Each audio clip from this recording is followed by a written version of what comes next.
우리가 지금 우리 모세골의 묵상의 말씀 중에 한동안 고린도 후서를 묵상해 왔죠. 근데 여러분들이 고린도 후서를 읽으면서 잘 이게 넘겨지지 않는 것을 느꼈을 것입니다. 무슨 말인지 도무지 감이 잘 안 잡히는 그런 말씀들. 근데 이제 오늘 본문은 뭐 시원하게 이제 잡혀지는 말씀이긴 한데, 그것도 사실 앞에 여러과 연결된 말씀을 이해해야 이제 온전하게 이해할 수 있는데요. 고린도 후서가 이렇게 잘 안 넘어가는 것은 고린도 전서를 몰라서가 아닙니다. 고린도 전서하고는 전혀 연결이 안 되는 말씀이에요. 그래서 이제 학자들의 연구에는 이제 고린도 후서와 고린도 전서 사이에 고린도 전서와 고린도 후서 사이에 또 하나 편지가 있었다는 것을 찾아냈고요. 이제 그것을 이제 알아야 고린도 후서는 읽어낼 수 있는데, 없는데 어떻게 알아내요? 근데 이제 고린도 후서 안에서 전서에 없는 그 중간에 어떤 내용들이 나오는 것을 보게 됩니다. 그것으로 인해서 무슨 일이 있었구나, 이것을 알게 됩니다. 근데 이제 그 중에서 오늘 고린도 후서를 읽다 보면 그 가운데 편지의 대충의 내용을 알 수 있는, 내용보다 그 어떤 분위기를 알 수 있는 말씀이 있습니다. 예를 들면 이런 게 있습니다. 고린도 후서에 나오는 말씀 중에 세 번역으로 제가 읽겠습니다. 여러분에게 또다시 아픔을 주지 하겠기에 나는 여러분에게로 가지 않기로 결심하였습니다. 가지 않고 편지를 쓰기로 하였다, 이 소리예요. 내가 이 편지를 쓴 것은 바로 이제 이 편지는 고린도 후서예요. 이 편지를 쓴 것은 내가 거기에 갔을 때 나를 기쁘게 해야 할 그 사람들에게서 내가 마음이 아픈 일을 당하는 일이 없도록 하려는 것입니다. 뭔가 불편한 일이 있었던 거죠. 나는 몹시 괴로워하며 걱정하는 마음으로 많은 눈물을 흘리면서 여러분에게 편지를 썼습니다. 바로 앞에 편지가 그랬다는 거예요. 그러니 이것은 여러분을 마음 아프게 하려고 한 것이 아니라, 이제 편지는 이제 그렇게 하지 않으려고 한 편지인데, 여러분을 내가 얼마나 극진히 사랑하고 있는지를 알려주려고 한 것입니다. 여기에 이제 고린도 후서의 내용이라는 것이에요. 이 말씀에 비춰보면 분명히 고린도 교회에 이전에 어떤 보낸 편지가 있었는데, 그 편지 내용이 몹시 걱정하며 괴로운 마음으로 눈물을 흘리면서 쓴 편지입니다. 이런 흔적은 고린도 전서에는 없어요. 그러니까 바로 가운데 편지에 있었다는 얘기죠. 마치 부모가 잘못 나가는 자녀들을 향해서 눈물을 흘리면서 채찍을 가하듯이 막 격정에 이르는 분노가 섞인 그런 편지를 이전에 썼던 것입니다. 그런데 이제는 이렇게 써놓고니까 마음이 편치 않잖아요. 그래서 찾아가가지고 선은 이렇고 후는 이렇고 해명을 하고 위로를 하고 싶은데, 가야 이게 또 터질 것 같으니까 나 안 가는 대신 편지를 쓰겠다, 이제 그런 마음으로 감정을 누그러뜨리고 용서와 위로를 전하고자 하는 것이 이 고린도 후서입니다. 그럼에도 불구하고 고린도 후서를 읽어보면요, 바울의 상처받은 심정이 여전히 흘러나오고 있어요. 그 인간이죠, 그죠? 다 용서했다고 하면서도 그러나 뭐 이렇게 나오는 게 인간인데, 그 바울도 그런 것이 나타나고 있습니다. 속마음을 이렇게 드러내고 있습니다. 여전히 불편한 것을. 이렇습니다. 뭐 그 중에 몇을 고린도에서 뽑아보면, 내가 말에는 능하지 못할는지 모르지만 지식에는 그렇지 않다. 말하자면 고린도 교회 사람들이 너 말을 왜 이렇게 못하냐, 목사를 앉혀놓고 이제 그런 거예요. 내가 말은 잘 못해도 실력은 엄청나거든. 이게 이제 바울의 얘기예요. 나는 여러분을 높이기 위해서 나 자신을 낮추었고 또 하나님의 복음을 값없이 여러분에게 전하였습니다. 그렇게 한 것이 죄라도 된다는 말입니까? 내가 자꾸 낮추고 나를 헌신해서 복음을 전하는 것이 내가 뭐 모조리라 그런지 아냐고, 그게 죄입니까? 이렇게 얘기하고 있어요. 그러면서 이런 얘기를 해요. 뒤쪽으로 가면서 많은 사람이 육신의 일을 가지고 자랑하니 나도 좀 자랑 좀 해보겠습니다. 이게 이제 고린도서에 이런 배경이 깔린 이제 오늘 본문인데요. 사회적 신분을 말하자면 나는 누구에도 뒤지지 않는 정통 양반이다. 나는 히브리 사람이고 아브라함의 후손이다. 빌립보서의 말을 빌리면 이것이 더 강하게 나옵니다. 이스라엘의 족속일 뿐만 아니라 그냥 이스라엘 사람이 아니고 베냐민 지파요. 아주 양반 중에 상양반 지파란 말이에요. 히브리인 중에 히브리인이다. 율법으로는 바리새인이다. 그리고 율법의 의의로는 나는 전혀 흠이 없는 사람이다. 그건 옛날 얘기고 지금 당신은 어떤데 지금도 나는 자랑할 것이 있다. 나는 그리스도의 일꾼으로 말하자면 누구보다도 그리스도를 위하여 많은 희생을 치른 사람이다. 그리스도 때문에 나는 수고도 더 많이 하고 옥살이도 더 많이 했고 매도 더 많이 맞았고 여러 번 죽을 뻔하였다. 이렇게 자랑을 늘어놓는 거예요. 자랑스러울 만한 일이죠. 그렇죠. 원래는 귀한 양반 가정에서 편안하게 잘 살 수 있었던 사람인데 그 자리를 박차고 그 양반층들이 멸시하는 그리스도를 위해서 수고를 많이 한 사람이니 얼마나 의지가 굳고 자랑스러운 일입니까? 현실 교회에서도 그런 사람들을 종종 만나지요. 조부 때부터 교회를 위해 헌신했고 일제시대와 공산당으로부터 많은 고통을 당하며 일생 힘겹게 살아온 그리스도인들이 있습니다.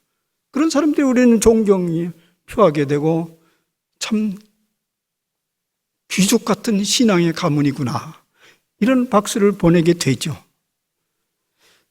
바울도 그런 가문이에요. 그래서 그렇게 자랑을 늘어놓기는 했는데 또 자랑을 하고 나니 속이 편치를 안 해요. 본래 의도하고 자랑하려고 했던 것 같지는 않아요. 사람들이 하도 자기를 무시하니까 그냥 부지불식간에 깜도 안 되는 것들이 하면서 이제 한번 자랑해 봤어요. 그래서 사실은 이게 본래 의도한 것이 아니기 때문에 자랑 시작부터 어설픈 사족을 붙여요. 부끄럽지만 내가 터놓고 한번 말씀드립니다. 그러면 부끄럽긴 한데 그래서 이제 주섬주섬 자랑을 끝맺고 나서도 또 마음이 편하지 않으니까 뜬금없는 단 사족으로 끝을 맺습니다. 꼭 자랑을 해야 한다고 하면 나는 내 약점들을 자랑하겠습니다. 이렇게 얘기해요. 잔뜩 인간적인 장점을 얘기해놓고 이제 내가 정말 자랑해야 될 것은 내 약점이죠. 그러면서 이제 보따리를 풀기 시작하는 것이 오늘 본문 말씀입니다. 여기 두 가지 자랑이 나타납니다. 첫째는 자신이 경험한 환상과 계시입니다. 둘째 자랑은 앞에서 바로 언급한 대로 내 육신의 연약함을 자랑한다. 이제 본론을 나른 거죠. 근데 이 둘의 관계는요, 사실 독립적인 거 아니죠. 이 주의 특출한 환상과 계시와 그 약함의 이 상호 관계는 매우 밀접하게 연결되어 있어요. 뭐 본인이 얘기한 대로 내가 왜 약한지 아냐? 이 큰 계시로 인해서 내가 자만할까 봐 그런 것이지. 이제 그게 본문에 나오는데 본문에 없는 또 이 얘기도 있어요. 내가 이 강할 때 이렇게 강한 줄 아냐? 바로 그 앞에 계시가 나를 버티고 있기 때문에 그렇다. 이런 아주 밀접한 상호관계가 되어 있는 사건입니다. 그래서 이 둘을 묶어둔 것이죠. 어쨌든 하여튼 이 자랑을 늘어놓으면서 역시 첫 번째 자랑을 늘어놓는 데는 조금 미숙하게 전개돼 가고 있어요. 미완성품전으로 끝나잖아요. 사실 이 첫 번째 자랑은 우리에게 있어서 굉장히 호기심이 있는 부분이에요. 근데 하다만 얘기로 끝나는 것 같아요. 본래 자랑하고자 했던 것 같지는 않습니다. 근데 무슨 이유인지 모르지만 부지불식간에 나온 자랑이에요, 이것도요. 그래서 성경은 뭐라고 표현하냐면 부득불 이렇게 얘기해요. 부득불 내가 받은 주의 환상과 계시를 말한다. 이 부득불이라는 말은 안 할 수가 없어서 하게 되었다, 이 얘기예요. 무슨 연구인지 분명하지 않습니다. 근데 본문에서 추측할 수밖에 없는 것은 방금 아까 얘기한 대로요. 방금 얘기한 게 뭐냐면 뒤에 자기가 이제 약한 것을 자랑하려고 하는 것이거든요. 근데 그 근거가 있어야 되잖아요. 예, 근거가 있어야 되는데 그 근거를 뒷받침하려는 의도로 그것을 꺼내가지고 이제 연결시킨 것으로 봅니다. 제가 이제 그렇게 해석을 해봅니다. 이제 하나씩 좀 생각해 봅시다. 첫 번째 자랑거리에 귀를 한번 기울여 봅시다. 이게 14년 전의 일이요. 근데 이 14년 일을 그동안 성경 어디에서도 나온 적이 없어요. 근데 벌써 오랜 세월이 흘렀는데 단 한 번도 언급된 적이 없는 것을 오늘 여기서 꺼내고 있는 거예요. 근데 이 특별한 환상과 계시에 대해서 주인공을 뭐로 표현하냐면 내가 14년 전에 이렇게 표현하지 않고 그가라는 3인칭 대명사를 사용하고 있습니다. 이것도 역시 이것을 드러내기를 좀 주저주저 하면서 나왔다는 얘기예요. 내가 아니고 그가, 누군가가. 우리 뭐 농담 뭐 같이 얘기할 때 그러잖아요. 난 그 사람이 누군지는 모르지만 하면서 이렇게 쭉쭉 얘기하는 거나 이제 비슷한 거지요. 부득불 하는 것이니 한번 들어달라, 이 소리예요. 그래서 우리는 호기심 더 많습니다. 뭐 우리인지 난지 모르겠어요. 저는 호기심 많아요. 이건 정말 뭔가 심각한 경험을 했구나. 근데 왜 이렇게 주저주저하고 여기서 끝나지? 하는 호기심이 있어요. 우선 그 얘기는 셋째 하늘에 올라간 경험입니다. 뭐 우리는 보통 이전에 번역으로는 3층 천이라고. 사실은 1층, 2층, 3층 이 얘기는 뭐 그것이 어디냐 오늘 성경으로만 얘기하면 이게 지나친 호기심으로 들어가는 건데 사실 뭐 고대 세계관이 그랬죠. 1층에는 뭐 인간들이 살고 2층에는 마귀, 3층부터 천상의 세계, 그 다음에 이제 쭉 올라가는 뭐 7층, 8층 맘대로 막 층을 쌓아가요. 그게 이제 고대 세계관이었는데 뭐 그 정도로 이해하면 되겠어요. 근데 이제 여기에서 좀 더 구체적으로 얘기하는 것은 그 셋째 하늘, 3층 천을 바울 사도는 낙원이라고 표현 안 해요. 낙원이다. 근데 이 말은 당시 유대인들 사이에서 흔히 사용하는 그냥 관용구입니다. 구원받은 사람들이 가는 그게 낙원이다. 구원받은 백성들이 이제 거기에 머무는 곳이 낙원이다.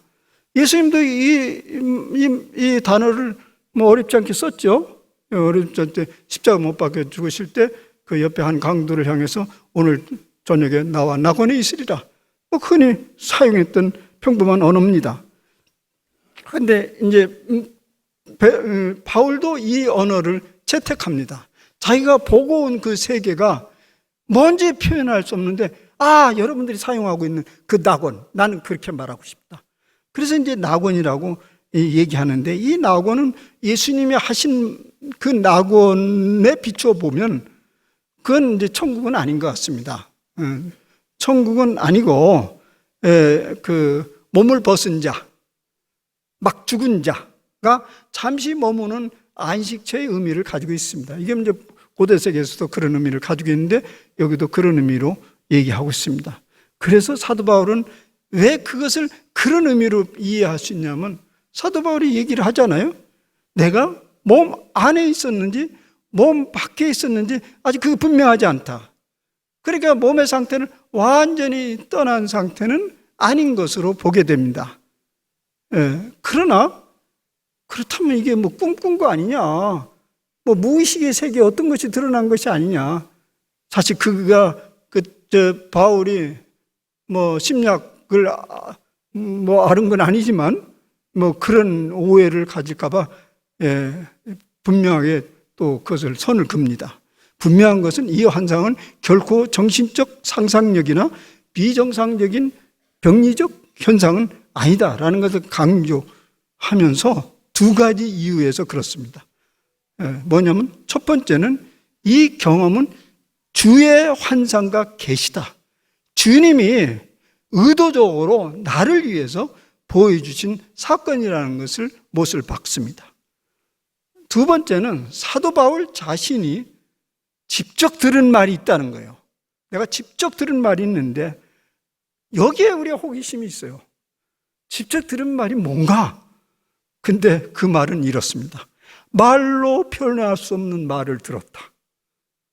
사람이 가히 이르지 못할 말이다.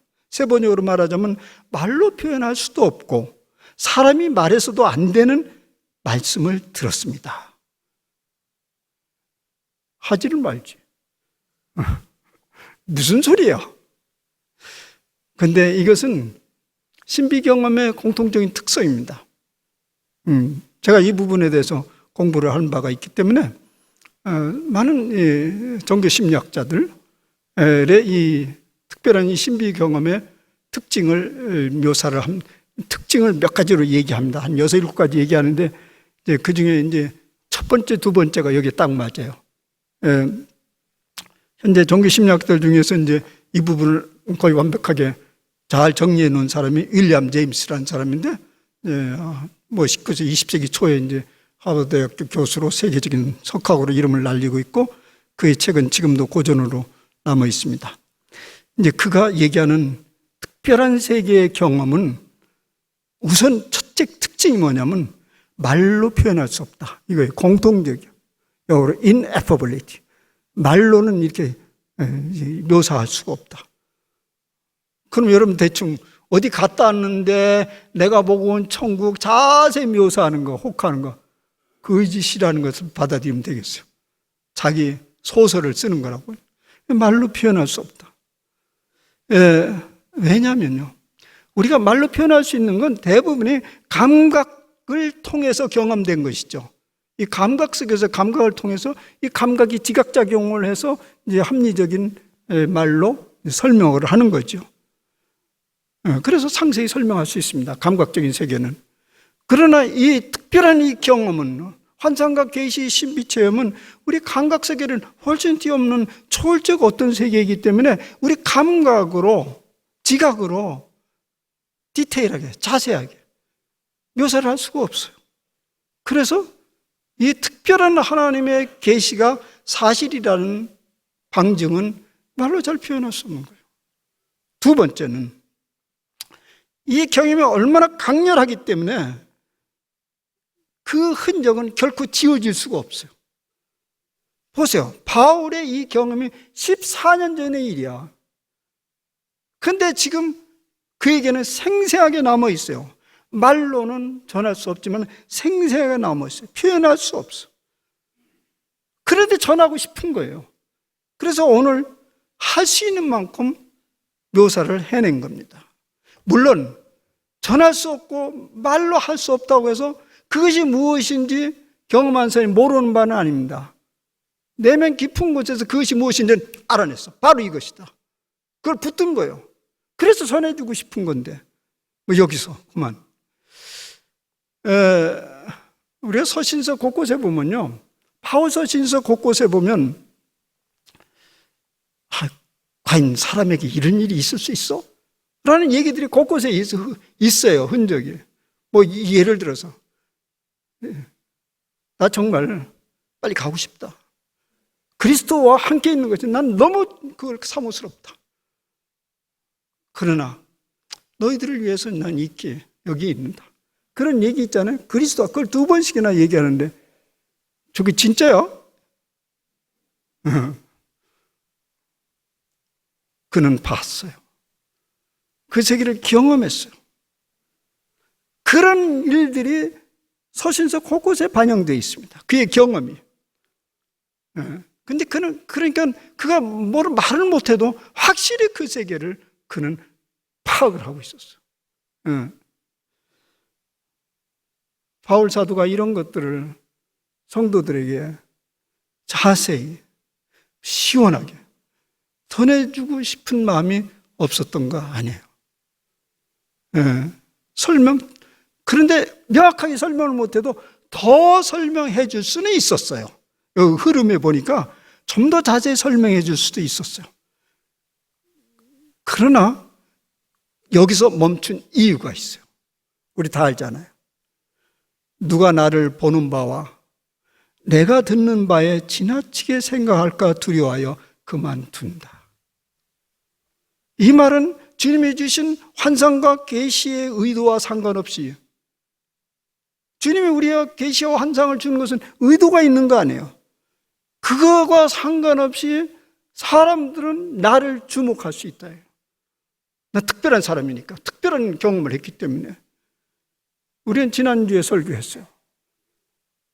모세의 얼굴에 쓴 수건이 사람들에게 오해를 불러일으켰어요. 엉뚱하게도 하나님의 영광을 가로채고 가리는 일이 벌어졌고, 율법을 하나님의 영으로 대하지 못하고 하나님의 정신으로 대하지 못하고 그저 힘들게 지켜야 돼 율법 주문으로 오해하고 말은 거예요. 이거 큰일 일이니 엄청난 일을 저지른 거죠. 만약에 주님이 주신 이 계시적 신비 경험이 자신을 드러내는 도구로 전락된다면 주님이 보이시고자 하는 의도는 퇴색되고 왜곡될 것입니다. 그러면 큰일이죠. 그것이 두려운 것입니다. 오늘날 사람들의 주목을 받는 종교 지도자들 중에는 그런 일을 대수롭게 여기지 않는 사람들이 종종 있습니다. 근데 바울은 그걸 엄청나게 위험스럽게 생각했던 거예요. 그런 종교 지도자들 중에 다른 사람이 경험하지 못한 특별한 계시와 환상을 경험할 수도 있습니다. 그런데 그것을 자기를 선전하는 능력 있는 주의 종이라는 수단으로 삼음으로 인해서 그 계시의 의도를 퇴색시키고 하나님의 영광을 가르치는 일들이 종종 벌어지죠. 우리는 그 결과를 길게 살면 다 목격할 수 있습니다. 여러 결과가 있지만 그 중에 거기에 주목을 하고 거기 어떤 특정한 인물을 쫓아다니는 그 사람들, 건강한 신앙의 길에서 벗어나 있습니다. 차단을 당하고 있다는 거예요. 사도 바울이 그래서 고민해요. 이미 2000년 전에 그런 고민을 한 거예요. 이 특별한 계시의 환상은 고민이 뭐냐면 이 특별한 계시의 환상은 바울 자신만을 위해서 준 건 아닐진데 그래도 어느 범위 내에서 이걸 정해야 되는가 그런 고민이 있었던 것이죠. 그는 이에 대해 이렇게 고민의 흔적을 볼 수 있습니다. 내가 만일 자랑하고자 하여도 어리석은 자가 되지 아니할 것은 내가 참말을 함이로라. 이것은 정말 진실된 주님의 경험이기 때문에 자랑으로 드러내도 큰 문제는 없다. 이건 뭐냐면 자기 입장에서 내가 거짓말을 하지 않은 거니까 남이 어떻게 하든 내가 무슨 상관, 이러면 큰 문제가 없어요. 근데 바울은 남의 생각을 걱정했어요. 문제는 그것이 사실이냐 아니냐보다 더 중요한 것은 듣는 사람의 입장을 생각해야 된다는 얘기예요. 듣는 사람이 오해를 하면 옳은 것이 반드시 옳은 것은 아니죠. 사도 바울은 옳은 것보다 더 소중한 것을 덕으로 생각했습니다. 우리 잘 알고 있잖아요. 모든 것이 가나 모든 것이 덕을 세우는 것은 아닙니다. 이것이 사도 바울의 행동 원칙이었습니다. 옳은 일과 덕을 세우는 일이 필요 충분 조건이 될 때야 비로소 적합한 행동의 시점이 됩니다. 사실 우리가 말할 때도 그래야 되죠. 자기가 똑똑하고 말하는 거지. 그게 똑똑하고 합리적인 것이 덕이 안 되면 사람에게 전해지질 않아요. 분노만 더 일으키고 그러죠. 너 잘났다 이래 되죠. 사도 바울의 영은 그것이 옳은 일과 덕이 하나로 묶여질 때 그 행동 원칙이었습니다. 그래서 사도 바울은 이쯤에서 자기 경험을 마무리 짓습니다. 여기까지. 진실을 나는 전했고 그러나 오해를 불러일으키지 않는 범위 내에서 끝. 여전히 우리는 사도 바울의 특별한 경험이 궁금합니다. 그럼에도 불구하고 그게 궁금함에도 불구하고 우리는 사도 바울의 경험이 매우 수동하고 유익하다는 것을 우리는 받아들일 수 있습니다. 그래서 이제 두 번째 이야기를 하면서 이제 두 번째 이야기, 계시 이야기, 그 다음에 약한 것을 두 번째 이야기로 넘어갑니다. 내가 부득불 자랑할진대 내가 약한 것을 자랑하리라. 여기도 부득불 자랑한다고 하는데 뭐 계속 부득불이에요. 근데 사실 약한 거나 자랑한다고 들으면 누가 좋아해요? 니나 자랑해라. 사도 바울에 그런 심정이 있어요. 그래도 나는 자랑하겠다. 사도 바울에게 약한 것이 많죠. 서신서에 곱게 보면 자기 약한 것이 많고요. 뭐 성격적 약점도 아주 많아요. 굉장히 다혈질이고 화를 잘 내고 뭐 이런 여러 가지 약점이 많아요. 근데 오늘 본문에서는 육체적 약점, 신체적 약점을 말하네요. 가시처럼 찌르는 신체적 질병이었습니다. 육체를 입은 사람들은요, 누구나 육체적으로 연약해지면 모든 것이 백해 무익이라는 생각을 하게 되죠. 사도 바울도 예외적인 인물은 아니죠. 인간이기 때문에. 앞에서 사도 바울은 자랑을 잔뜩 늘어놨어요. 타고난 가문과 집안적 배경, 뛰어난 두뇌, 누구와도 견딜 수 없는 그리스도를 향한 열정적이고 헌신적인 그 일들, 그리고 방금 얘기한 대로 엄청난 주님의 환상과 계시를 소유한 사람입니다. 누구 앞에 내놓아도 자신만만하게 자랑을 할 만한 일인데요. 그런데 그만 병이 들었어요. 육체가 괴롭습니다. 뭐 그 자랑거리가 무슨 소용이 있겠어요? 그래서 그는 그런 자랑거리는 아마 물리치고 만사의 건강을 보살피려고 매달렸던 것 같습니다. 자신이 처한 여건 하에서 할 수 있으면 모든 조치를 취하려고 했던 거예요. 여러분 뭐 그렇게 생각하지 마세요. 병이 걸려서 힘드니까 곧바로 나는 약한데 강하다. 아무것도 하지 마라. 그 소리는 아니에요. 사도 바울도 할 만큼 했던 흔적이 나와요. 뭐 예를 들면 성경에 바울이 이런 말씀을 해요. 이제부터는 사람들이 이걸 자주 이용하고 남용하려고 달려드는데 이제부터는 물만 마시지 말고 내 위장과 자주 나는 병을 위하여 포도주를 조금씩 쓰라. 이런 얘기를 하잖아요. 아들과 같은 제자 디모데에게 내린 몸을 위한 처방입니다. 건강을 위한 처방이에요. 이렇게 해놓고 당신 자신이 안 했겠어요? 자기도 할 수는 많지. 질병 치료를 위해서 이런저런 여러 조처를 취했겠죠. 그뿐이겠습니까? 믿는 사람이 하는 일은 뭐예요? 자기 온갖 조처를 취하면서도 해야 될 일은 뭐냐면 열심히 기도하는 것이었습니다. 바울도 열심히 기도했어요. 이것이 내게서 떠나가게 하기 위하여 내가 3번 간구하였나이다. 할 수 있는 일을 다 했어요. 그런데 결과는 뭐였냐면 그대로 짊어지고 살아라. 이때 우리는 딜레마예요. 어떡합니까? 하나님 안 계셔 이렇게 할 건가? 아니면 또 다른 탈출구를 찾아야 되는가? 이제 중간에 생략됐지만은 탈출구를 찾았어요.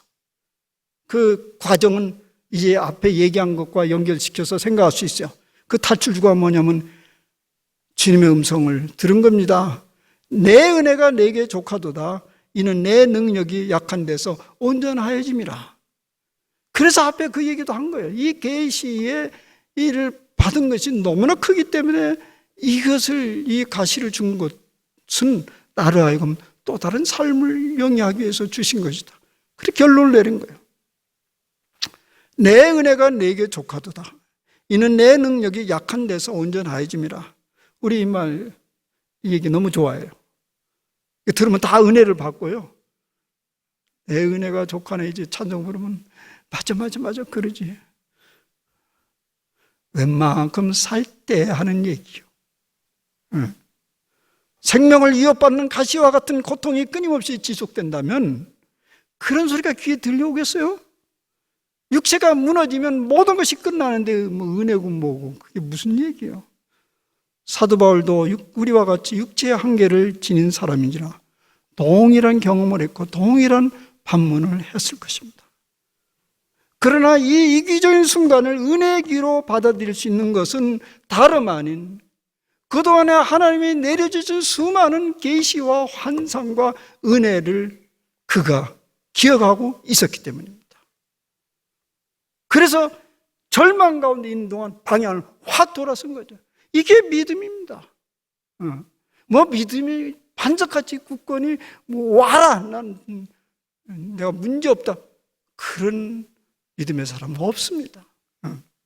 그저 그냥 보통 때는 강한 것처럼 보였다가 또 병들어 신음하고 힘들으면 아무것도 없는 것처럼 보이지만 그 사이에 무엇인가가 있어요. 그게 믿음이라고. 이 환상과 계시가 바로 힘을 발휘할 때요. 그때 생각나고 이제까지 내게 주어지는 환상과 계시 많은 그게 뭐냐 이거죠. 아, 이제 이것이 힘을 발휘할 때다. 왜 이 환상과 계시가 내가 주어졌겠는가? 바로 이때를 위함이 아니겠는가? 이 위기적 상황이야말로 다 드러낼 수 없고 공개적으로 입증할 수도 없는 주의 환상과 계시가 참이었다는 사실을 명명백백하게 드러나는 순간이 온 거예요. 기회가 된 거예요. 뿐만 아닙니다. 사도 바울이 그동안 성도들에게 전해준 부활신앙과 영생의 도가 참이었다는 사실을 보여줄 기회가 된 것입니다. 그리고 그가 경험한 그리스도의 능력과 그리스도의 계시를 다른 사람도 함께 공유할 수 있는 절호의 찬스가 온 것입니다.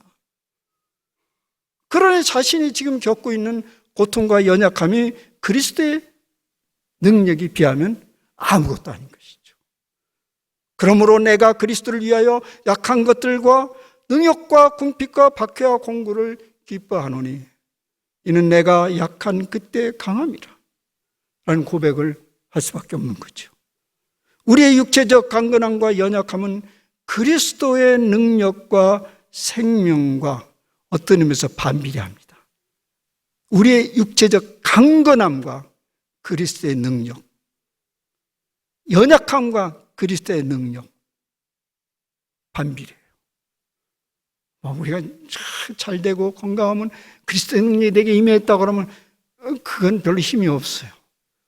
정반대 속에서 그런 힘을 발휘한다는 것을 오늘 공식으로 우리에게 주십니다. 이것이 믿음의 공식입니다. 사랑하는 여러분, 우리는 자주 신앙의 신비에 대해서 의심을 하게 됩니다. 그런데 그것은 이런 오해 때문에 그렇습니다. 육체적 강건함과 연약함에 대한 오해 때문에 그렇습니다. 어차피 육체는 아무리 건강할지라도 육체적 한계점에 다다르게 됩니다. 일생 살아가면서 그런 위기의 순간은 반드시 오며 또 반복적으로 경험하게 됩니다. 이미 여러분들은 이미 많은 경험들을 했을 것입니다.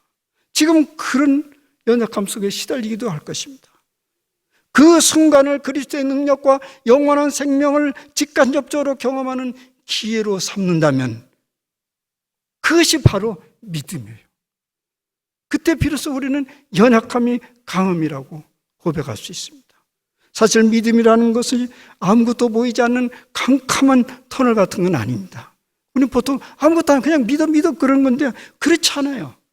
신앙의 선진들이라 오늘 같은 이런 경험들을 우리가 믿음으로 고이 간직한다면 우리의 믿음의 터널은 결코 어둡지만 않습니다. 그런 것들이 우리의 등불이 되어서 가늘하지만 어떤 때는 강력하게 우리를 끌어갑니다. 그래서 여러분 믿음 생활은 절대 그냥 믿어둬 그럼 무엇이 일어나지 그런 것이 아닙니다. 믿음의 빛을 보는 것입니다. 그래서 오늘 이런 환상과 이런 말씀은 우리에게 희망인 것입니다. 분명한 사실은 주님께서는 우리가 약할 때 우리의 고통 가운데 개입하신다는 사실입니다. 사도 바울 당시 그리스도를 구주로 받아들인다는 것은 참으로 무모하기 그지없고 모험이고 위험한 도전입니다. 그러니 성도들을 막 죽음의 사지로 몰아넣는 것이 그리스도의 믿음이라고 이렇게 말해야겠습니까? 그들이 바보는 아니에요. 오늘 사도 바울이 경험한 환상과 계시와 같은 것이 그들의 그 험난한 길들을 이끌어갔어요. 격려하며 믿음의 길을 걷도록 인도했던 것입니다. 그래서 이 사도 바울의 경험 같은 것이 우리 믿음 생활에서 매우 소중하게 여겨지는 까닭입니다. 많은 사람들은 그것을 귀중하게 마음밭에 꽉 박히도록 받아들이기보다는 글쎄다 죽어보면 그럴 수도 있겠지, 이런 식으로 죽어보면 확인하려고 말씀을 준 게 아니고요, 여기에 살아서 우리가 믿음을 견고히 하기 위해서 주신 말씀이라는 사실을 기억해야 됩니다. 모든 것을 다 갖추고 살면 얼마나 좋겠습니까? 좋은 가문, 건강한 정신과 육체, 누구에게나 인정받고 사랑받는 삶, 물론 그런 것이 틀림없이 하나님이 내려주신 복이지만 그러한 것들이 모든 사람에게 주어지지도 않고, 주어진다 할지라도 항구적으로 누릴 수도 없고, 또 누린다 할지라도 그것이 그를 강하게 만들지 못합니다. 왜냐하면 많은 것을 갖추고 살아가는 사람들은 그만큼 잃을 것이 많다는 뜻입니다. 그런 사람은 잃어버릴지도 모른다는 그 염려 때문에 누구보다도 약한 사람입니다. 여러분, 권력자 힘 있어 보이죠? 잘 알죠? 가서 푹 찔러보시라고. 다 들통났다. 금방 벌벌 떨어요. 신문기자 하나 딱 찔르면 금방 벌벌 떨어요. 잃을 것이 엄청 많거든요. 그러나 우리가 살아가면서 그동안 자랑스럽게 여겼던 그 모든 것들이 아무 힘을 발휘하지 못하는 그때, 바로 그 사람은 잃을 것이 없는 사람이 됩니다. 그때가 모든 것을 얻을 수 있는 결정적인 찬스죠. 그런 의미에서 약할 때 강함이라는 그것은 진실입니다. 사랑하는 여러분, 오늘 바울 사도가 경험하고 있는 약할 때가 곧 강할 때라는 진리를 믿음으로 미리 받아들이세요. 굳게 받아들이세요. 그러면 약할 때가 결코 절망의 시간이 아니고 희망일 것입니다. 자랑의 때가 될 것입니다. 그러므로 오늘 이만큼 우리가 건강하고 오늘 여기에 예배드려 이렇게 맑은 정신으로 이렇게 예배드릴 수 있을 때 깊게 귀를 기울이시고 또 깊게 묵상의 시간을 가지시길 바랍니다. 그래서 격언대로 우리의 믿음이 비 올 때를 잘 대비하는 우산이 되시기를 바랍니다. 기도합시다. 주님, 감사합니다.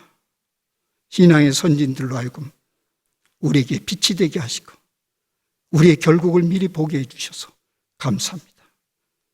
오늘 이 말씀을 굳게 붙듭니다. 당신의 사람 바울 사도의 경험을 굳게 붙듭니다. 그래서 결국은 약해지고 무너질 수밖에 없는 그 순간에 내가 이때 강함이라는 그런 고백을 할 수 있는 저희들 되게 하여 주옵소서.